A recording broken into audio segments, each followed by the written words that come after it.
Good morning, everybody. My name is Eugene Turk. I'm the VP of Business Development at Align, and I want to welcome you to our monthly coach webinar for August 2023.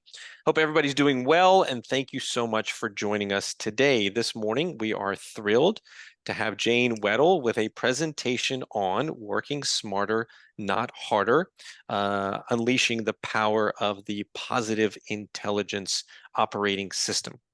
For those of you who may not be familiar with Jane, she is a positive intelligence coach and organizational development specialist with over 30 years of experience.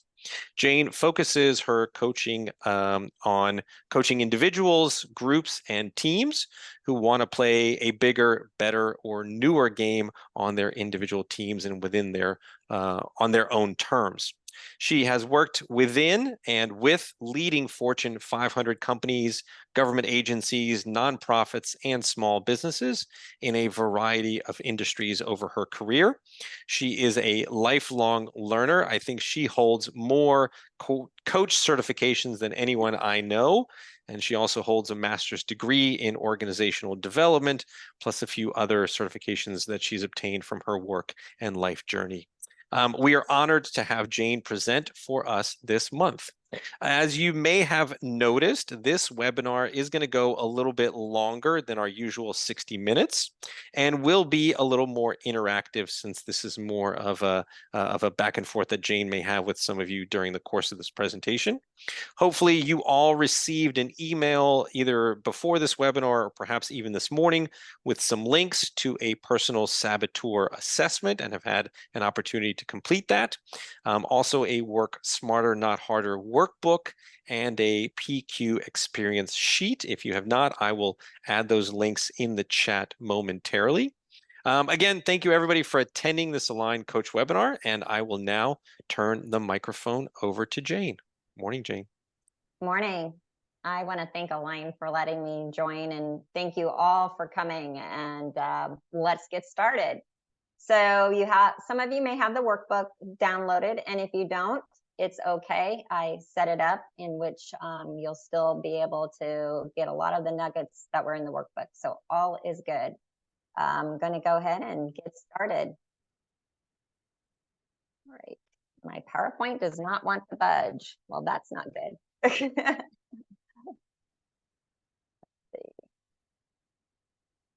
Hold on. I'm going to use the old-fashioned way. Okay, so our buckets, we're going to start there because the workshop is called, work harder, not work smart, not harder, reverse it around. And so I'm interested to ask you guys, what, if you look at these two buckets, what comes to mind? And it can be anything comes to mind in regards to what would you put in regards to what you notice you do or others do that you would throw in the work hard bucket. Let's start there. And then we're going to do what would you throw into the work smart bucket. So what would you do to put in the work hard button right now? Can I hear from some of you guys? We've got responses like long hours, inefficiencies, multitasking. What else? What are the things that make you work hard rather than smart? What do you notice that at the end of the week when you reflect and you think, gosh, I worked harder than I thought I should have this week? What are the things that, stress, burnout,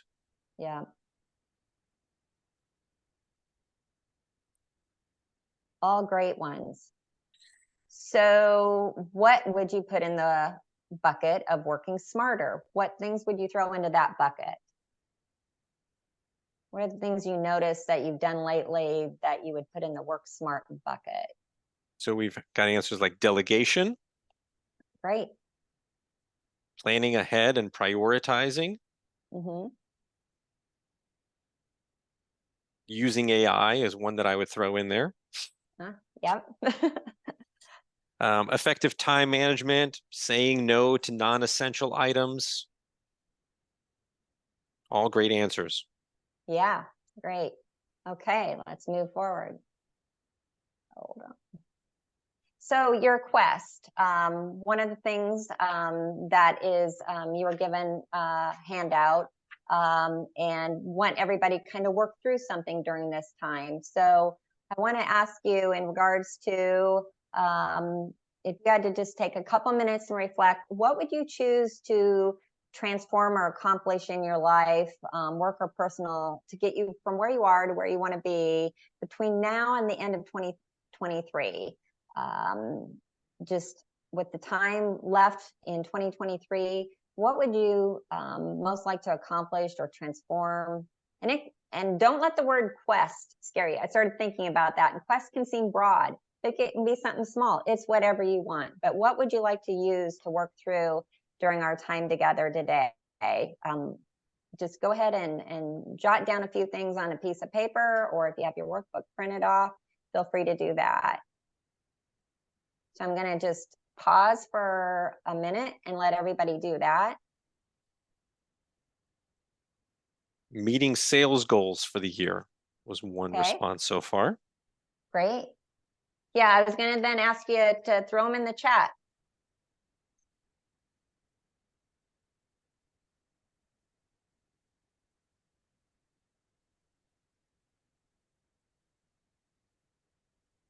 Do we have some other shares?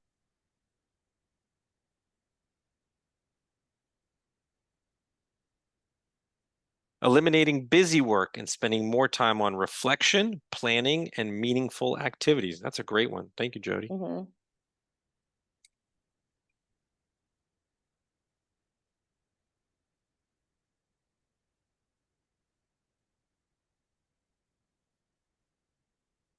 Do we have some others?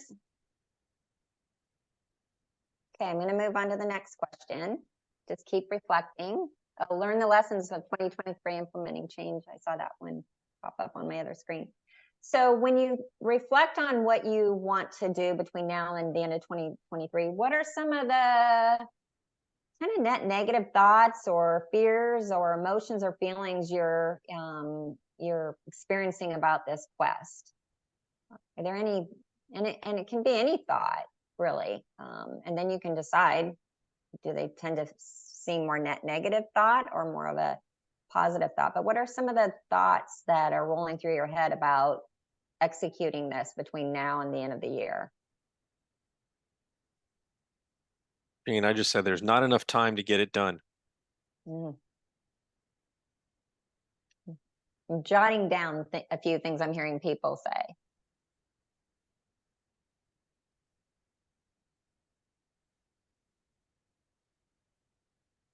Anything else? What are some of the other thoughts, beliefs, emotions, feelings going on when you think about doing this? What if letting go of some of that busy work allows something important to fall through the cracks? Where delegation goes wrong.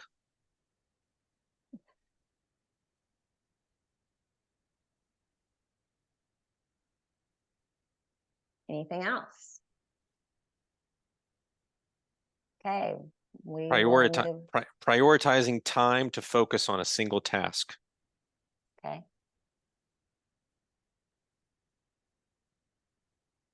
A little bit of concern about being able to do that. All right, one other question. It's, what is your intent, your why around wanting to work on this? And just what's one impact or outcome you result you hope to get from it?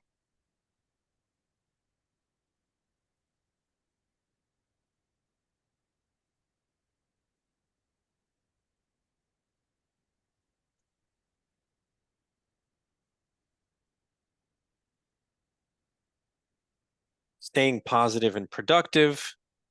My health is affected by stress, so I need to balance. Okay. I said greater focus on the most important work, not being bogged down with the insignificant. Muhammad commented that one of the factors making work harder is looking always for perfection in work. Yeah.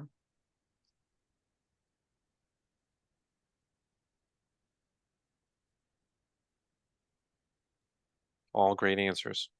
Yeah. All right, we're going to move on.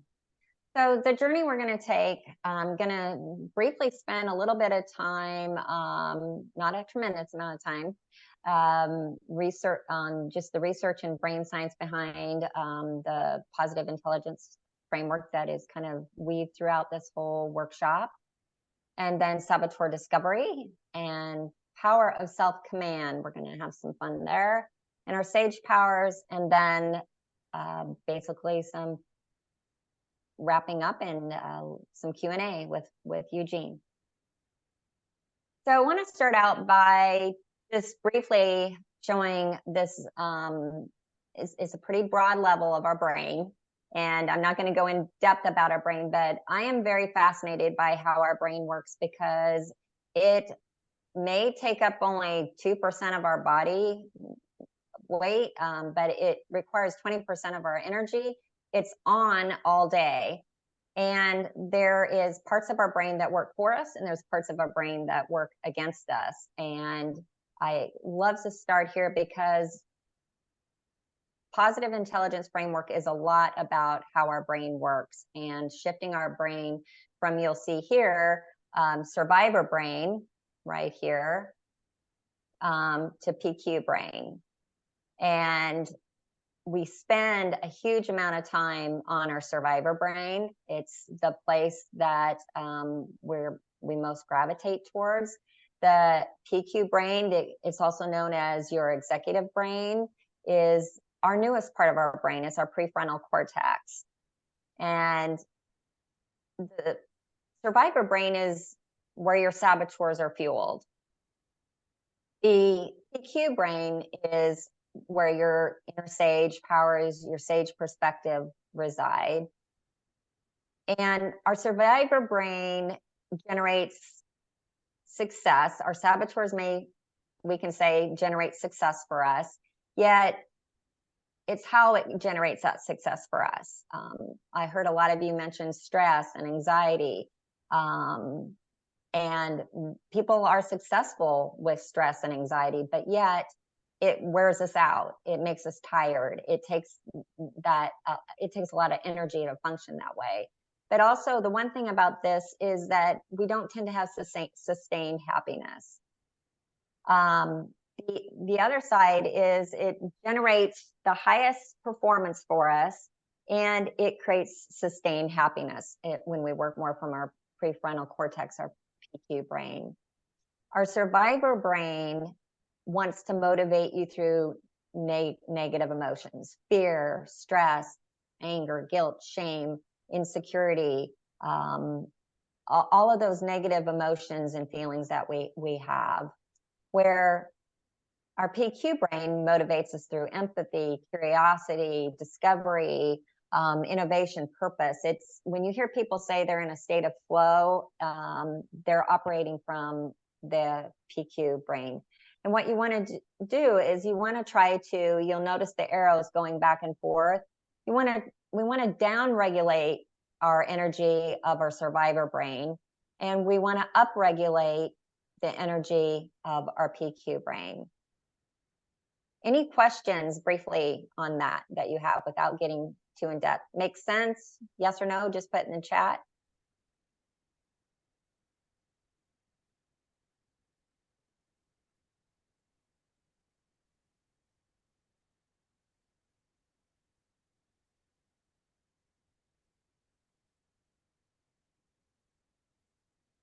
Here, yes.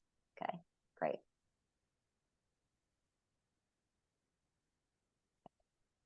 Going to go on. Positive intelligence is a measure of your mental fitness, which, if you have your workbook, is filled down, is your capacity to respond to life's challenges with positive rather than a negative mindset. So your PQ quotient, and a few factoids about our brain. For some time, last 4 or 5 months, I've been collecting a lot of factoids about our brain. I find them very interesting. What I'm showing here is after today, you'll have the opportunity to take the second assessment in the positive intelligence assessments called the PQ quotient. And we call this the PQ vortex. And what Shahrzad will say is that we want to basically function more in our thrive. And you'll see Shahrzad will put here that 75% is where we kind of want to be, 75 and above. Below, we're in that survival zone. And throughout the day, for example, for myself, I can have things that happen to me that I'm here. And then I can have things where I'm here. And then I have times where I'm here. But where we want to spend is more of our time above here.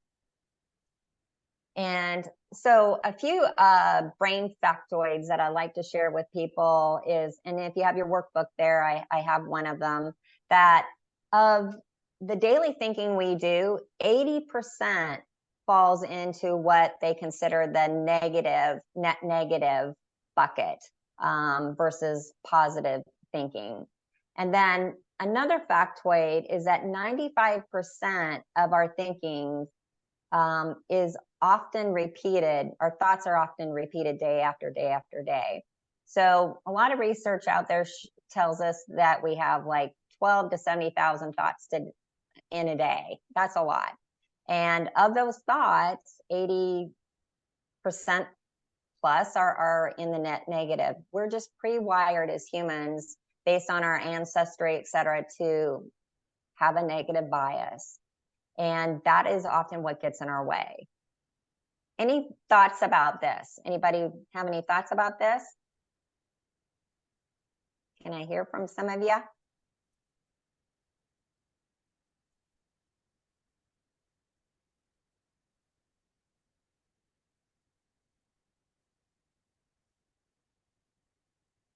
Eugene, I'm not hearing anybody. Is the audio still on? Well, they are, everybody is communicating through the chat. We don't, okay. they can't speak up, unfortunately. Oh, that's fine. I thought you even went silent, so I was double clicking. No, I'm here. Okay, all right. Any thoughts anybody has? Jody asked, is this the same for neurodivergent? And Mohammed asked, how do we stay above the tipping point of being positive or talking to self-positive thoughts? How do we increase or either decrease the percentage of the net negative thinking that we're doing or increase the percentage of net positive thoughts? Yeah, great question. That's what we'll dive into with the positive intelligence operating system and ways to do that. In regards to the divergent thinking, I'd have to get back to you on that one. I'd have to look. I don't claim to be a neuroscientist, so I'd have to look at the definition of neurodivergent thinking. So we can get back to you on that one. How does that sound? So, all right. I want to introduce Shahrzad. He couldn't be here with us today, but he's got the most awesome smile and he has the most uplifting personality. And it has been great to go through positive intelligence and learn from him directly. And one of the things that I want to share without getting too far in the weeds is Shahrzad's put a lot of research and validation into his work, hundreds of CEOs. In fact, this number has probably gone up over the last 6 months. He's done a lot of work with Stanford students, YPO, Global Chamber, world-class athletes, and 500,000 participants over 50 countries. And there's a large number of coaches globally that I have the honor to be a part of working with them. And also, I want to take a moment to say a shout out. Malia Monaco from Positive Intelligence is with us today. Malia, if you want to say hi to everybody. And Malia works, we collaborate on small to medium business with Positive Intelligence. She's the account manager for B2B small to medium business. So, all right. So the other thing is Positive Intelligence is based on neuroscience, cognitive psychology, positive psychology, and performance science. So it's very research based and, as I mentioned, validated. The impact of positive intelligence improving our mental fitness. Here's some of, I'm not going to read each one of them to you guys. You can take a moment and scan the screen. But it has been proven to help with these core areas of relationships, well-being, and boosting performance.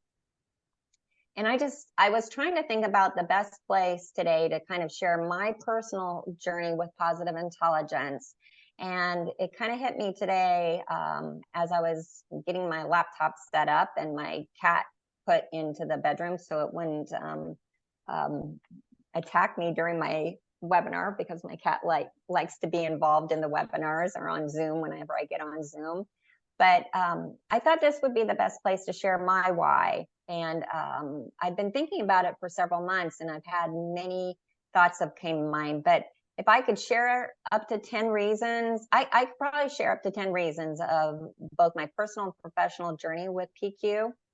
And a lot of it's based on my life story. But yet what drew me to positive intelligence is at a point that I probably was at my lowest. And it was when my sister passed away in January 2022. And she was my best friend, and as well as my sister. And to be honest, it crushed me. It left a big, huge hole in my life. I still speak about it now, and it's difficult. And then just some other personal life events before that had taken a toll. And personally and professionally, I've always gravitated towards being the person who focuses on helping everybody else and putting myself second. So you probably can guess, once I share my saboteur assessment, that I have a very high saboteur pleaser in my saboteur assessment, etc., and that plays with my mind. And then my husband, just over the years, has always said, "You always put yourself second." So, but I've been drawn to business and life coaching for over 30 years, and the big reason that it drew and spoke to me in regards to coaching was I love helping people. I love helping others. My background was in social work, and just have always gravitated towards that way as a profession. But I felt drained. My forward focus, positive, optimistic energy was just not there. And I felt day to day that I wasn't showing up in my life the way I wanted to. And therefore I couldn't show up for my clients either the way I wanted to. I basically, I wanted me back. I wanted, and my husband kept asking me, what happened to the positive, forward focus, optimistic person? And I realized that person really wasn't as strong there after the passing of my sister. And that I was spending way too much time day to day on letting negative thoughts, negative beliefs, negative assumptions creep into my day. And long story short, I knew that it had a lot to do with my mental strength and my mental capacity was at the root cause. And so a coach in Arizona had told me about positive intelligence. So I did some research and I looked into it, and I really felt like that it would hold a lot of strength for me. And so I got involved in positive intelligence. And I can tell you, I feel like I am now, this was last year that I got involved. And I can say at this point in time, I feel like I'm showing up the way I want to in my life. I'm not saying it's easy every day, but I feel like I am much more of the person that I was, net positive, more optimistic than I was. And Shirzad will say, he's not even a black belt yet, and I'm not even a black belt yet. But I would say that I feel like I've graduated a few belts, and I contribute a lot of it to the positive intelligence operating system in regards to where I'm at today with that. And I realized that I needed to tap into my true potential, and that what was happening before is my brain was controlling me versus me controlling my brain. And that's a large part of what positive intelligence can do for you, is it can help you take control of your mind versus your mind controlling you. So I just want to share that, and we'll move on. Also, 98% is people who've gone through positive intelligence report an overall growth in their emotional intelligence.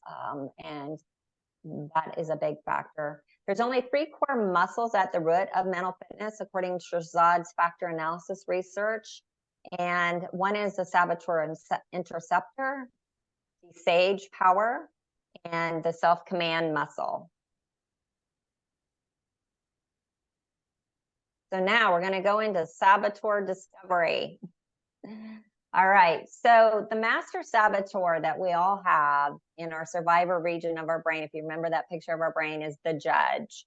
And the judge has 3 modes: the judge of ourselves, the inner critic of ourselves. And this is where, I'm not good enough. I should be doing this. I could be doing this. You can't change. And then the other 2 are modes that a lot of people don't realize creep into our thoughts. And that's our judgment of others.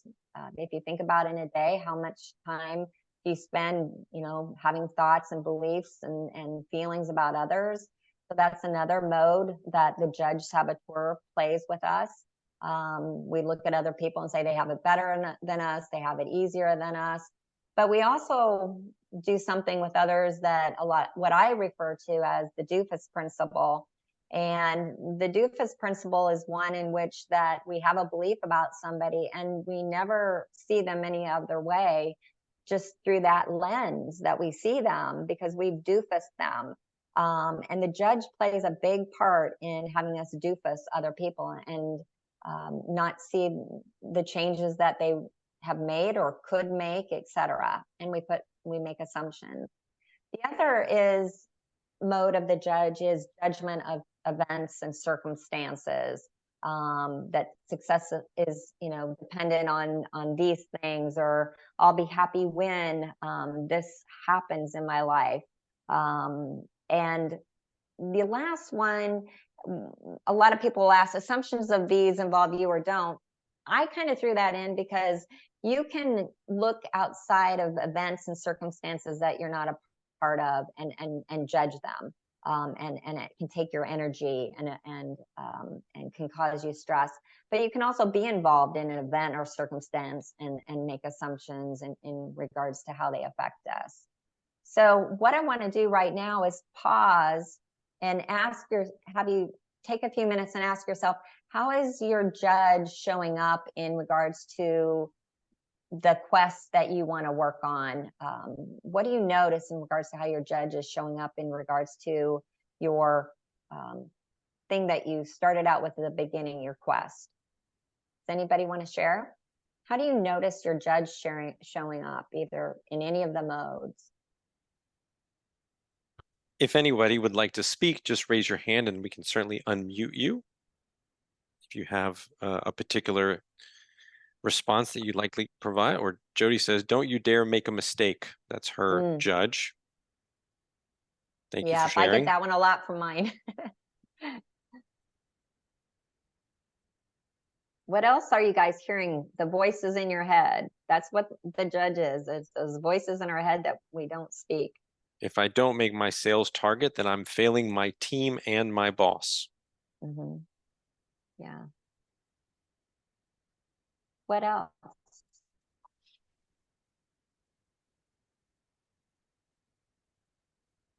People won't like me if I mess up. Mm-hmm. Yeah. Yep. Those thoughts drain us during the day because we have a lot of them, and they take, that's why they take a lot of energy and they require a lot of stress.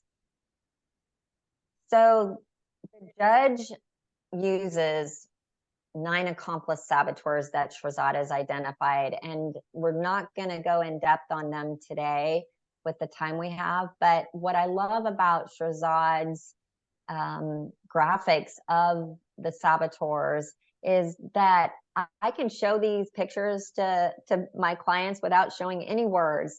and they have a pretty good idea of what saboteurs are all about.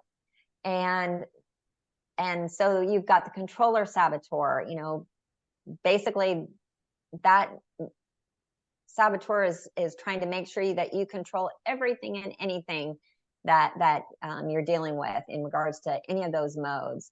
The hyperachiever, always looking for that next thing to go after, and that is always looking to the external for getting that satisfaction inside. The restless is constantly trying to look for things to do and things to engage them in, energy. And I have a restless saboteur, and my husband will always ask me, he goes, how come you're not content? I'm like, I'm content. It's just, what else could we be doing? Could we go to the air show? Oh, and then later we could go do this, etc. So they each show up for us differently. The stickler, wanting things to be just so. The perfectionist often has a strong stickler saboteur. Pleaser, wanting to bring goodness to everybody and have a hard time saying no. Hyper vigilant, picture says a lot there, just being over hyperdrive with cautious. And the avoider, what can I avoid? What can I not do? The victim, it's always, I'm never going to make it. It's always, all these things have happened to me. The victim shows up in a lot of ways, and hyper rational, overthinking things. So all of these have strengths, but as we know, strengths, if overused and taken too far, can tend to become our greatest weaknesses. And that's what our saboteurs do. So achievement, for example, being an achiever is great. Being a high achiever is great, but taken too far, it can be a detriment to us. Being vigilant about what could go wrong is important, but on hyperdrive, it can take a lot of energy and unnecessary focus, and a lot of assumptions can be made there. So I want to have you now look at your quest and ask yourself, what one or two accomplished saboteurs are engaging with you most in regards to your quest? Or who do you of these saboteurs project will try to play with you the most? Can we hear, if anybody wants to share verbally, Eugene can put you on speaker or put it in the chat. Which ones are speaking to you? Hyperachiever and controller. Okay. Anybody else?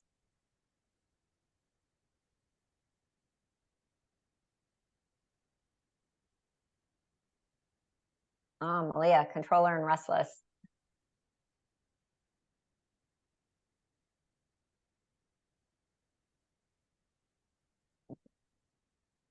Restless and hyper rational.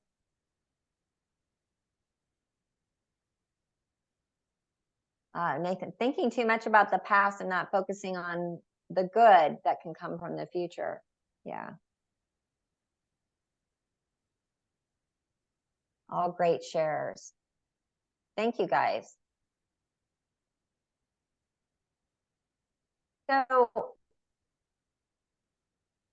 if you haven't already, you have a link that you were given to take your saboteur assessment. I encourage you all to do so. And this is a snapshot of my saboteur assessment back last year when I took it. As you can see, I have a pleaser saboteur that was showing up, hyperachiever saboteur. Don't focus so much on the numbers and focus more on just what speaks to you, what resonates for you once you take the assessment. Because at that point in time you took the assessment, that's where your saboteurs are going to land. So I encourage you all to take time to take your saboteur assessment and see how they're showing up. The one thing I want to stress here, if you don't end up reaching out to do a debrief of your saboteur assessment, because I'll be more than happy to schedule a debrief of your saboteur and your PQ assessment with you, is if you don't, however, though, I want to leave you with the fact is that you are not a pleaser. You are not a hyperachiever. You are not a victim. Shirzad will say, and I think he puts it really well, is that you have a pleaser saboteur that's showing up at you for you at this moment. You have a stickler saboteur that's showing up for you. So in any given day, I can identify which saboteurs my judge is using the most.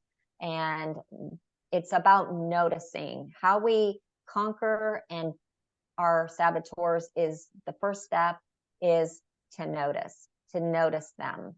And once you begin to notice them, you become self-aware of how they're showing up. And that's when the power of the operating system can set in and you can begin to make some shifts. So because I titled the workshop Work Smarter, Not Harder, I went in and just did a web search of what would fall under this. And these were some things that popped up.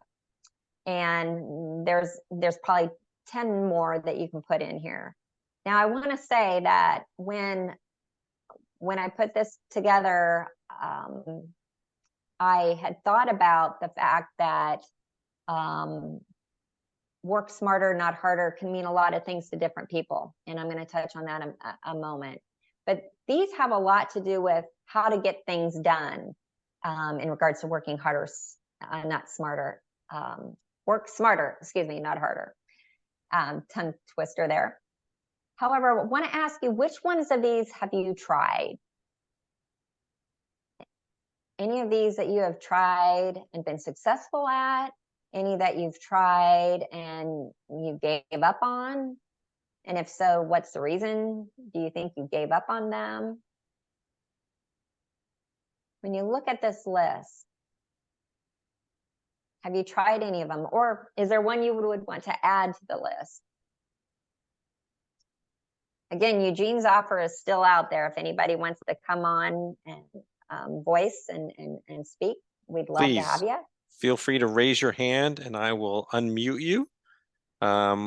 Obviously, we've got some responses. Restless impacts my time blocking, declutter. I feel so much better with less visual chaos. For me, I certainly create smaller success task lists.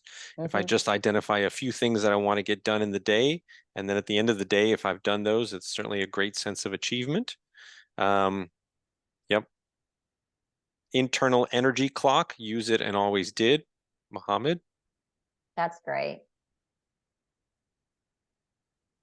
I've never been one to be able to work in 90-minute blocks, but I I appreciate that as a suggestion. Sometimes time just gets away from us. Yeah. The other question to ask here is, when you think about looking at this list and some of your responses, how is that the voice of your judge? Our judge and the accomplice saboteurs, I can tell you, are very blunt sometimes, and sometimes they're very sneaky and they tell us lies. For example, I'll take the work in 90-minute blocks. You can have people can believe like, I just can't do that, or that wouldn't work for me. That is an example of how it's possible that that's our judge speaking to us saying, you don't want to try that. That won't work for you. That's how our judge shows up. Or the know when to stop. The judge can say, and I can share this personal story. The know when to stop is I can get onto something, working on something, and before I look at it, I'm like, okay, it's been an hour and I had intended to take a break and I didn't, because my judge kept saying, keep going, keep going, keep going, keep going. I'm now noticing when that's happening, and I'm self-aware and I'm better at getting up and saying, this ends now. Anybody can speak to how their judge might be playing with them, or the saboteurs, a little bit more in regards to trying some of these or sticking with some of these? Anybody want to share?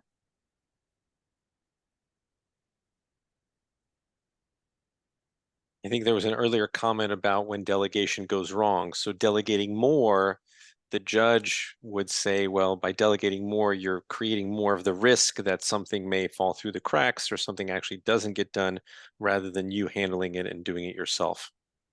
Great example, Eugene. Yeah, that's exactly one way the judge might play with that.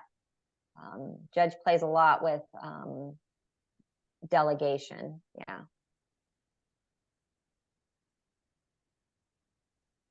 I see Mohammed wrote, I have a problem saying no, always ready to help either to, I didn't finish reading. Doing the work. Great. So we'll go ahead and move on. The one thing that did not show up anywhere in any of the search I did on tips for working smarter, not harder, was having to do with training your brain and being aware of the thoughts, beliefs, assumptions in your brain that are preventing you from working smarter. And also, I'm going to go back to when I named the workshop Work Smarter, Not Harder. The list here has a lot to do with getting things done, tasks, etc. But yet, if you recall back on our buckets that we did earlier, there's a lot of things we do in regards to our thoughts, assumptions that our judge and the accomplice saboteurs drive for us that end up causing us to work harder. Just the assumptions we make in a day about things and that energy and the time and where those assumptions divert our actions, those assumptions alone cause us to work harder, not smarter.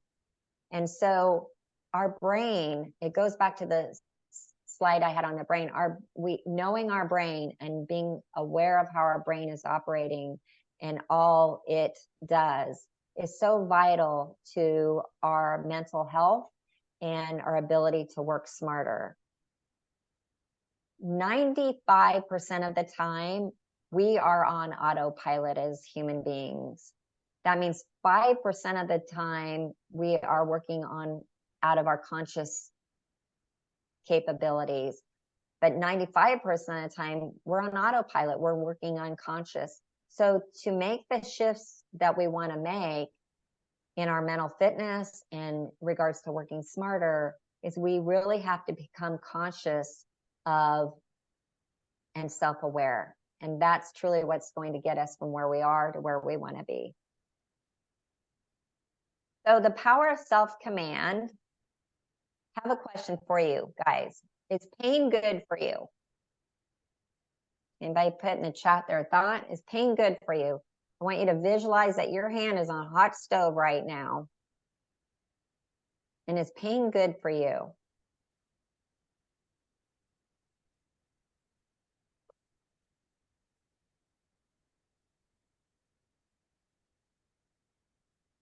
Any thoughts?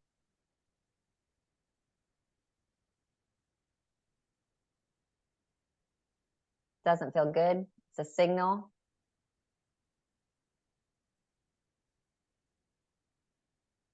No pain, no gain. That's a great one around how our judge speaks to us. No pain, no gain. Negative emotions only are helpful for a second as an alert signal. I think somebody had that in the chat about as an alert signal. However, negative emotions and thoughts equal our saboteurs. And so the big part of the operating system is how long do we keep our hand on that hot stove? And how, with things that are happening to us, how long do we ruminate about something in a day? And that is the same as leaving your hand on that hot stove. And so a big part of the operating system is intercepting your saboteurs and being aware of those. And once how can you, for example, you've intercepted your saboteurs. The second part of the operating system is you're building your self-command muscle. And that is done through what Shahzad calls PQ reps. And they can be done visually, they can be done hearing, smelling, tasting, touch. So it eyes open, eyes closed. They can be done for 10 seconds. They can be done for longer than that. They can be done for 2 minutes, 5 minutes, etc. And we're going to take a moment here. And I'm going to, one of the cool things about positive intelligence operating system is Shahzad has built a wonderful app that we as coaches can utilize with our clients to use to get that lasting, sustained change that they want. And so we're going to click a minute. Hopefully it'll go well here. And we're going to go to the app a minute and do a 2-minute PQ rep in the gym. So I'm going to do the one that Shahzad first did for me and the coaching group, and that was this one here. So I'm going to hit play. And Eugene, if something doesn't sound right on your end, let me know, and I'll pause. But we're going to do a 2-minute PQ rep, eyes closed. So let's go. If you're driving, don't close your eyes. If you're driving, let me clarify. I have done some of the PQ reps that he has eyes closed, eyes open. So that's why I said they're adaptable. So here we go.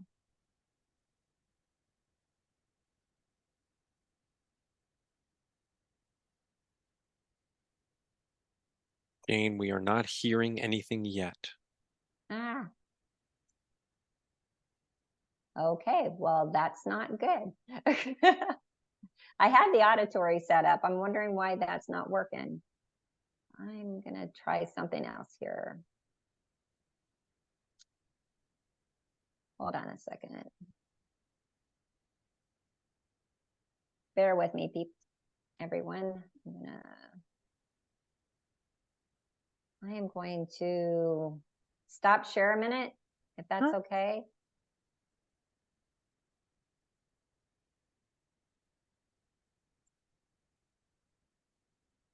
Yeah, I had the settings for it, and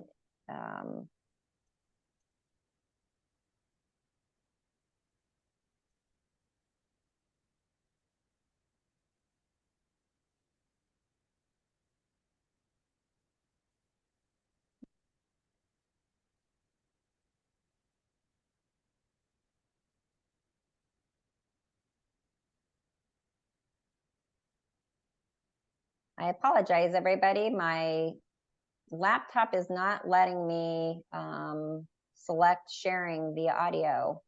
I had that all set up to do. And so that is not going to fly.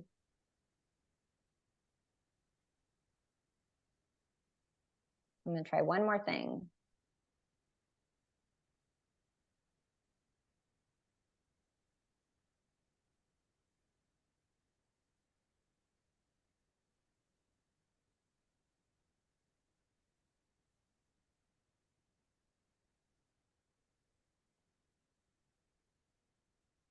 Can you guys still see my screen? No, you are no longer sharing your screen, and we are not hearing any audio. Okay.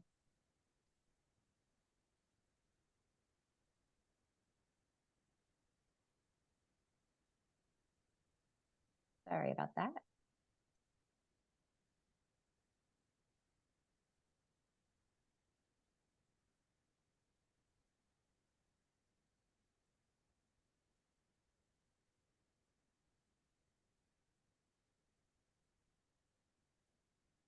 Can you see my screen now?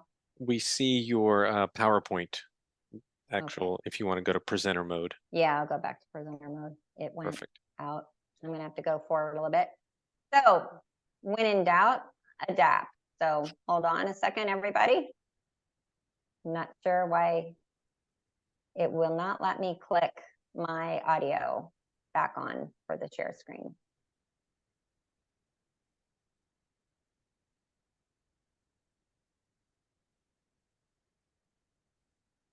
Okay, so I'm going to go ahead and do a 2-minute rep for you guys. Just very similar to that. I want you to take a minute, close your eyes, take a deep breath.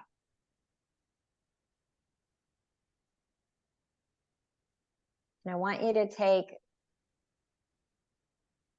2 fingers and rub them ever so gently on your one hand together.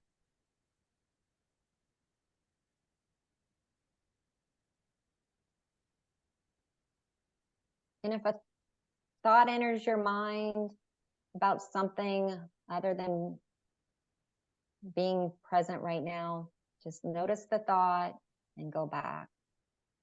But ever so gently touch your 2 fingers together. And what do you notice? Can you feel the ridges on your finger? Now take your one hand and put it on top of your other hand and feel all the sensations, the ridges. What do you notice as you rub your hands ever so gently together?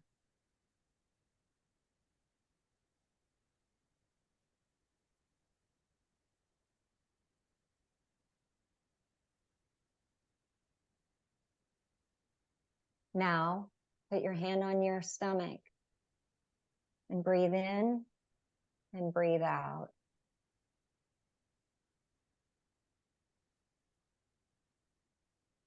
Notice the rising and falling of your breath.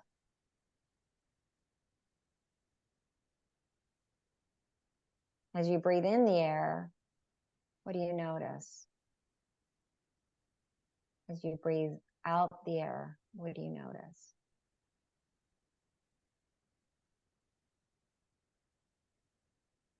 And when you're ready, come back. So that's an example of a PQ rep. And like I said, they can be done eyes open, eyes closed. But what did you notice coming back compared to where you were before the PQ rep? What did you notice? Would anybody share in the chat? I will certainly speak up. It almost seems like it's a reset. It gives you a mental reset. Yeah. Anybody else?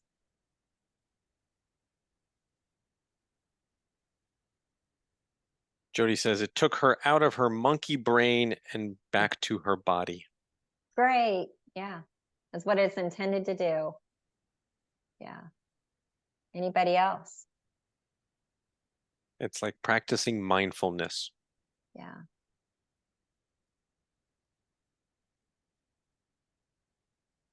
Relaxation.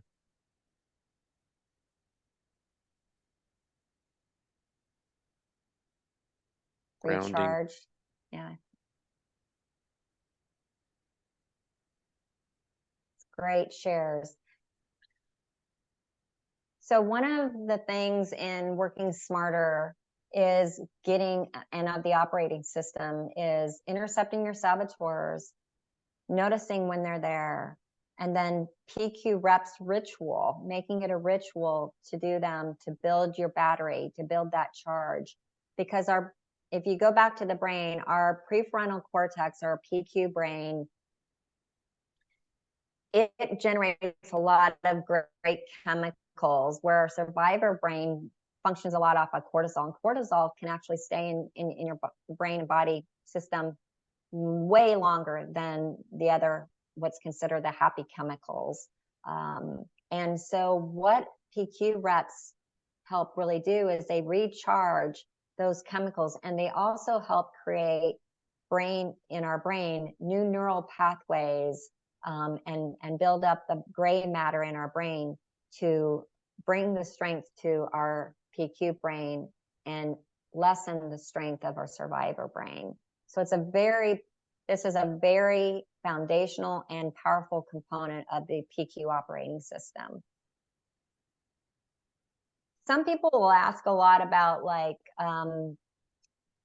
the science behind PQ reps in your brain. And this is a great example. I'm not going to spend a lot of time on. It was a Microsoft study. You can go to the link. It's in your handout, of showing brain imaging of people that took no break, and then people who took break. And you can see the continuum of the upper was no break, more stress.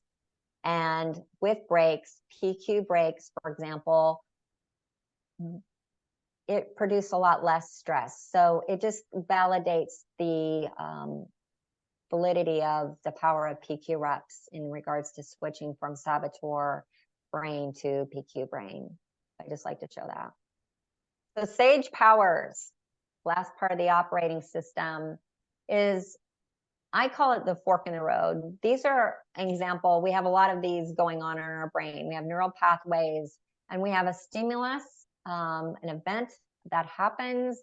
For example, just a little bit ago, I had it all set up. I went in with Eugene and Philip before, and I checked the little boxes on my Zoom to allow for that Shirzad's app to show up for you guys, and it worked.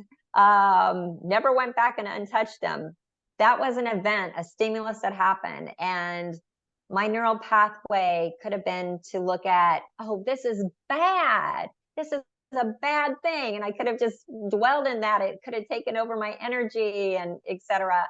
And I tried a couple other things, but then I went to more of my positive fork in the road, my neural pathways, to look at from my SAGE PQ brain, is what is the gift this can give me? And the gift at that moment in time, when I quieted my saboteurs and my judge to switch to PQ SAGE perspective, was that this can be a gift, and I can provide a PQ rep via my way. And it, to me, I felt good. There was no stress. My stress was very minimal. I felt more sage brain, etc. So that's just one example of the power of PQ reps and the operating system.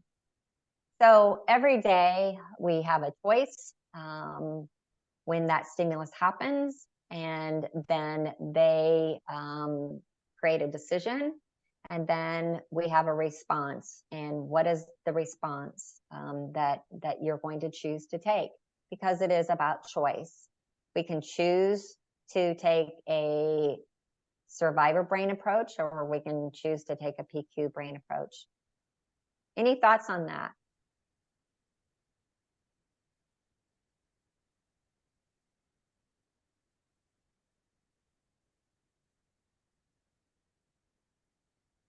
Okay. I love this quote. Fits here is, between stimulus and response, there is space. And that space is our power to choose our response, and our response lies our growth and our freedom. Viktor Frankl. So the question is, which perspective is true? Saboteur says this is bad. Sage says this is a gift. The answer is whichever you believe becomes true. So Shirzad, in his book, Positive Intelligence, has a great story, a stallion story around the SAGE perspective. It's part of the operating system. And you can read it there. But just an example in regards to your quest, you know, you can have a project at work, or any project that's going on at home, work, and let's say it just doesn't go the way you want it to go. It seems like, you know, the contractors aren't showing up as they said they would. Your team members aren't showing up. Things got shifted at the last minute. It looks like the deadline's not going to be met. You can spend a lot of time saying, this is bad, and that's our saboteur speaking.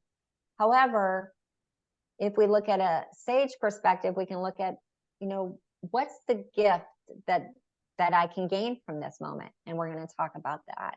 So whichever you believe becomes true. And the sage perspective is that everything can be converted into a gift. And so every outcome or circumstance can be turned into a gift or opportunity.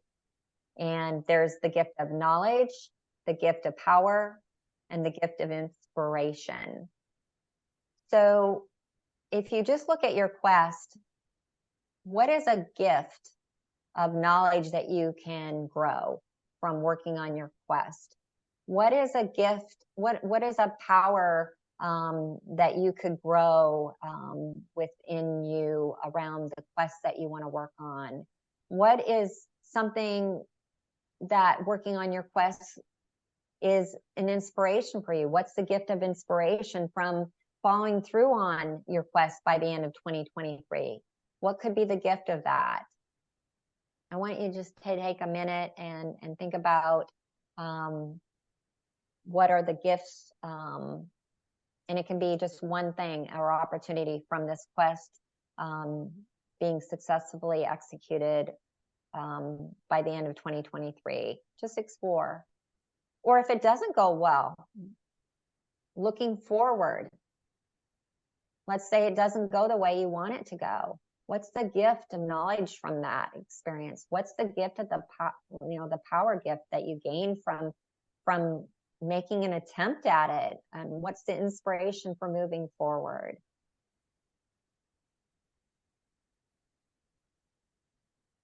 And if anybody would like to share in the chat, would greatly love to have that.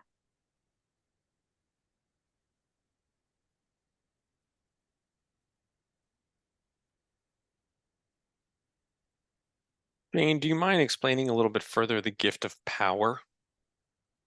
Yeah, the gift of power, I think it'll resonate even more so. It can be the gift of power of building your self-command muscle. It can be the power gift to me of quieting your saboteurs.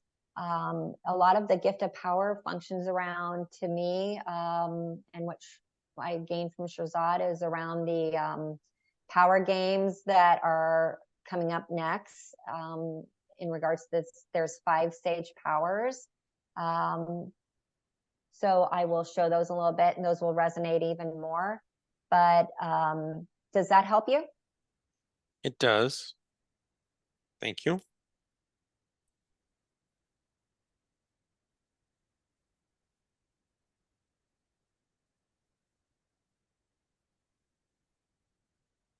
It also, for me, I will share, like, once I share the sage powers, they can relate to that. But if you just looked at the power that you can, the word power and what it holds, you can have your own interpretation of the power it can give me is that I'm more resilient from that happening. In regards to the audio not working, the power gift I got was the power of building my resiliency muscles up.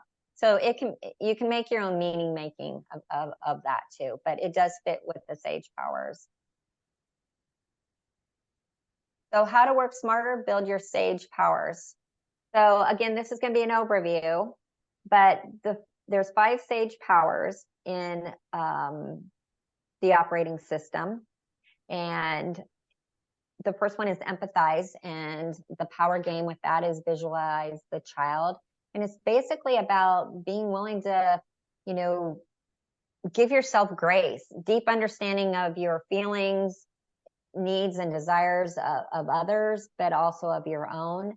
You often hear, you have to show empathy for yourself before you can show empathy for others. And so a big part of the work in the operating system is around being empathetic with yourself, showing empathy to yourself first. The other power game is innovate, generate the best possible solutions. Big part of this power game is basically that if Eugene would offer an idea up and about something that we were brainstorming, big part of innovate is looking for at least 10% that's great about his idea, or 10% of his idea that I like, versus how many times when we're trying to throw out ideas with people, we're like, I don't like that, I don't like that, I don't like that. But what could be the power if you could find 10% of what somebody's offering to the table as good? And so the innovate power is very one of my favorites, and the power game there is the yes and game. Explore, being a fascinated anthropologist is the power game there, and exploring all the things around whatever it is that you're looking at. So your quest, let's just take the quest, for example. And here's an example of, and I'm going to try this a minute if you guys don't mind. I'm going to pull up the app on my phone and I'm going to hit play. And Eugene, I'm going to take my headphones off. Tell me if you guys can hear it. I wanted to try playing it. I wanted to try playing this for you guys. It was my daily focus for the day. So I'm going to hit and see if I can give you guys the experience this way. I'll test it first. It's called Improved Performance using the Explorer Power. And this is the app. So I'll test it first. Shazad, and today we focus on improving performance using the Explorer Power. You know, Explorer is something. Can you hear that, Eugene? We can hear it. It's a little bit muffled. It's a little bit muffled, and it's not great audio quality. That makes it a little difficult to understand. And okay. No worries. I just wanted to experiment, and that's fine. But it's my daily focus that popped up on my app this morning, and on the PQ app. And I thought it'd be kind of cool to share it with you guys. But Explorer is the fascinated anthropologist. It's exploring all the important factors, being curious about what's possible. And I love the symbol here. It's looking around and just being curious and exploring and not having the answers. So I want you to take a minute and think about your quest. If you had to use Explorer Power, what are all the things that you could explore around your quest that maybe you haven't considered exploring? What are a couple things if you were to do the Explorer Power around your quest? What can you explore more to help you be successful with that quest by the end of the year?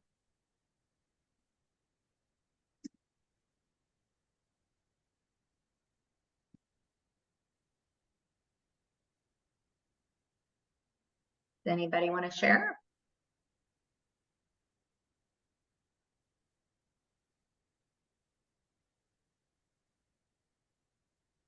I'll leave you guys thinking about that one. The next power game is Navigate, and it's the power game there is the elder, wiser self, and it's not elder like old. It's your elder. It can be 2 months forward, 3 months forward, looking back. How would that solution or that idea? How would you navigate? How would you look back at that and speak to yourself in regards to what you see or would like to see around something that you're dealing with at the time? And then Activate is about taking clear, calm, laser focused attention. And the big power game here is around preempting our saboteurs, looking ahead and thinking about, okay, here's when I want to activate to make this happen between now and the end of the year. How might my saboteurs try to sabotage my efforts? So what is one action that you can take that pops in your head to get your quest going this week? And in what ways do you think your saboteurs might try to play with you this week in regards to activating that one action? Would anybody like to share there?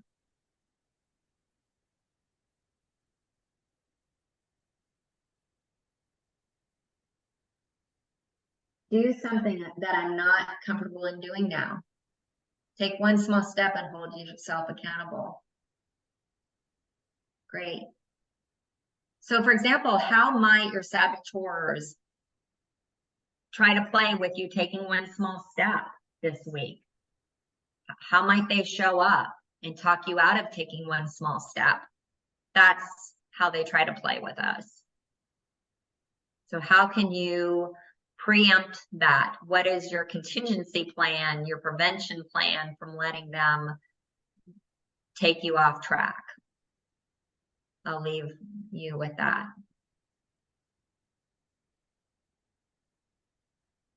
So, big part of the operating system is raising your resiliency and building your PQ brain. And I'm just going to show really briefly here that let's say our sage is here. And I'm going to pick a different color. I actually wish I would have picked that one as the saboteur, but let's say our saboteurs are hijacking us. Their baseline and intensity can be all over the place. So our sage is like at a 4.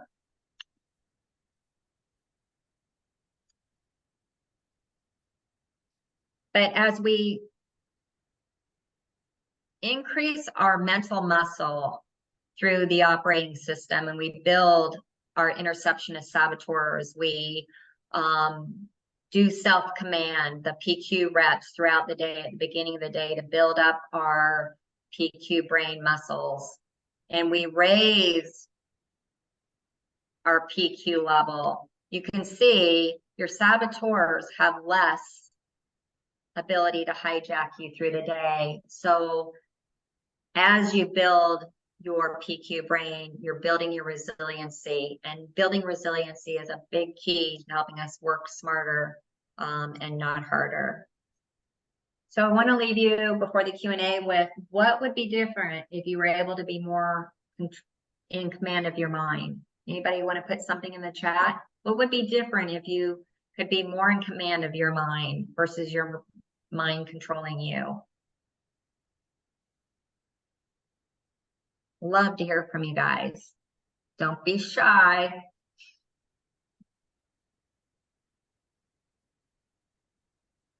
Decrease the percentage of negative thoughts, definitely. Happier. Yeah. What I want for people. Be happier.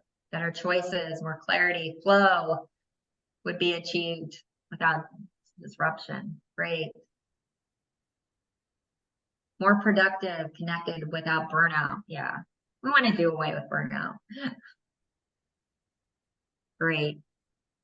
So I just want to share that today, Shirzad will share that, you know, if you think about all the books we read, the workshops we go to, the webinars we watch, the podcasts we listen to, we get insight from that. 20% of all of that is insight, you know, doing assessments, all of that falls into the insight bucket of 20%, but 80% of doing anything with anything that we get insight on requires our mental muscle to be strong. And so 80% is mental muscle. And to reach our true potential, building that mental muscle is so critical. And getting from where you are to where you want to be, that plays a factor.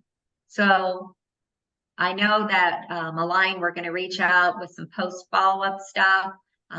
Would love to schedule an insight session with me, reach out. But now we're going to go to, what are you curious about? With the time we have left, Eugene, any Q&A? Thank you, Jane. Absolutely. So those of you who are still with us, if you have a question, please either use the Q&A, raise your hand. I'm happy to unmute you all so you can actually ask your question of Jane. I have a personal question. There's a lot of people who have difficulty making a decision. I don't know if that's a saboteur. I didn't quite connect that inability to a specific saboteur, the sort of inability to make a decision one way or the other. And then you were just talking about the power games, and one of them being exploration, where you're gathering more information. And sometimes I get the sense that it's almost like analysis by or paralysis by analysis, that by exploring and getting even more information, you're creating more options, which make it then more difficult to make a decision in the first place. So how does that, or how does exploration as a power game sort of help those who are having difficulty making a decision in the first place as their sort of saboteur? Great two questions. I'm going to take the first one about decisions. I see decisions a big part of how our saboteurs play with us. To me, it's not really about what saboteur is causing that. I think the judge can play a big part and use any of the accomplice saboteurs to blocking making a decision. Either, you won't be good at it, you'll fail at it, so why not? So why even make the decision? It won't work. So in regards to making decisions, our saboteurs play a big role in it. And in regards to the explore, that was a great segue also to the fact, to me, that when you feel like you're in that mode of analysis by paralysis, then it's probably an indicator your saboteurs are your hyper rational is in place and trying to say, no, you need more data, you need more proof, etc.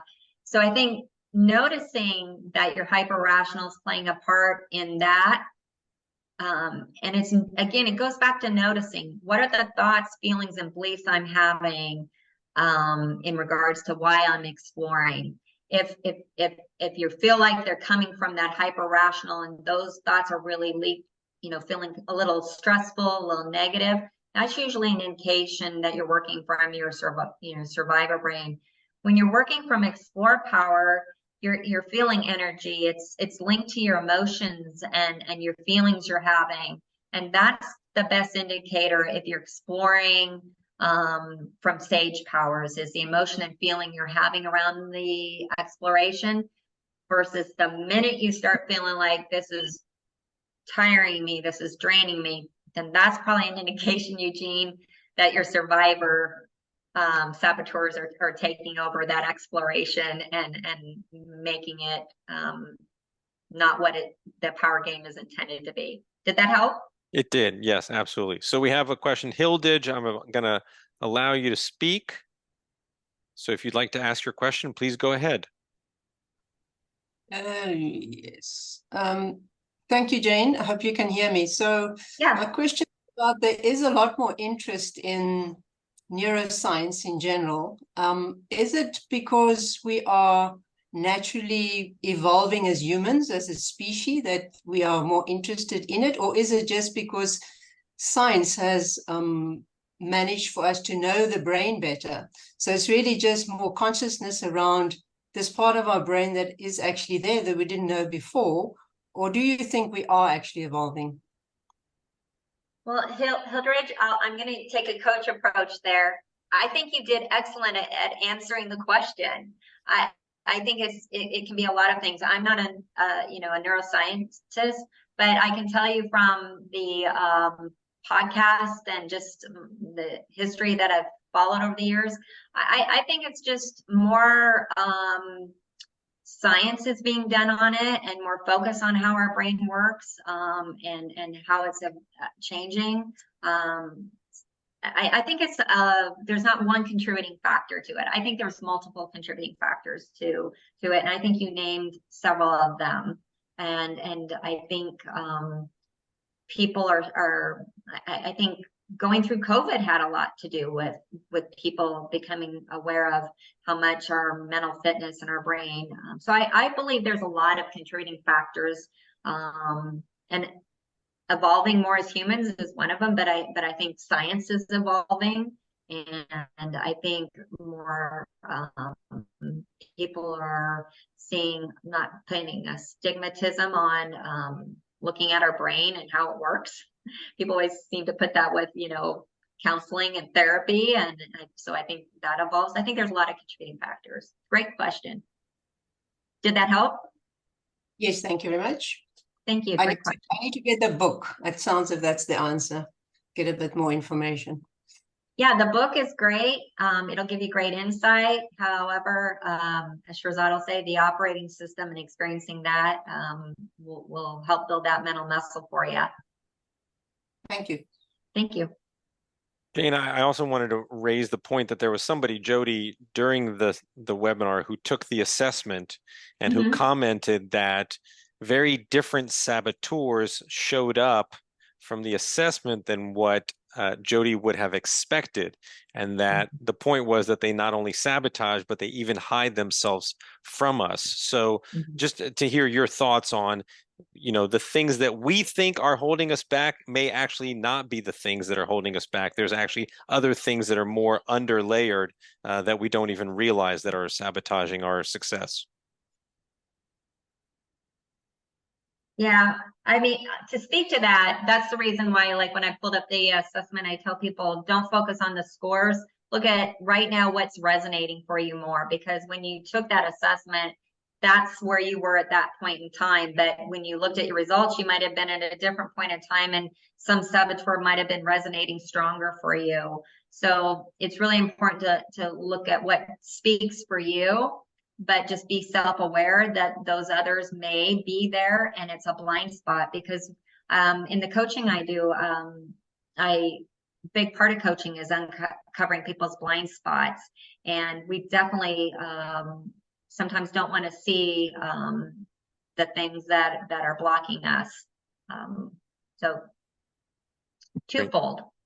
Yeah, they could be blind spots, but it could be they just aren't resonating and showing up for you at that moment in time. If anybody else has some other questions, please feel free to drop them into the chat or raise your hand like Hilditch did. We can certainly unmute you. We've got just a few minutes left, so it's a great opportunity to ask any questions that you might have of Jane, to learn more about the content that was presented today, or other questions that you might have about positive intelligence.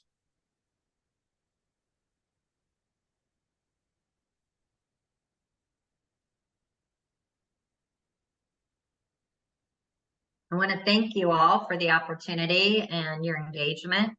It's I don't know about you guys, but overall, I felt really good about it. It was a great presentation. Seeing no further questions, of course, if anybody does, drop it in right now. But otherwise, I certainly want to thank everybody for attending today's Coach webinar. A huge thank you to Jane for a really interesting and great presentation.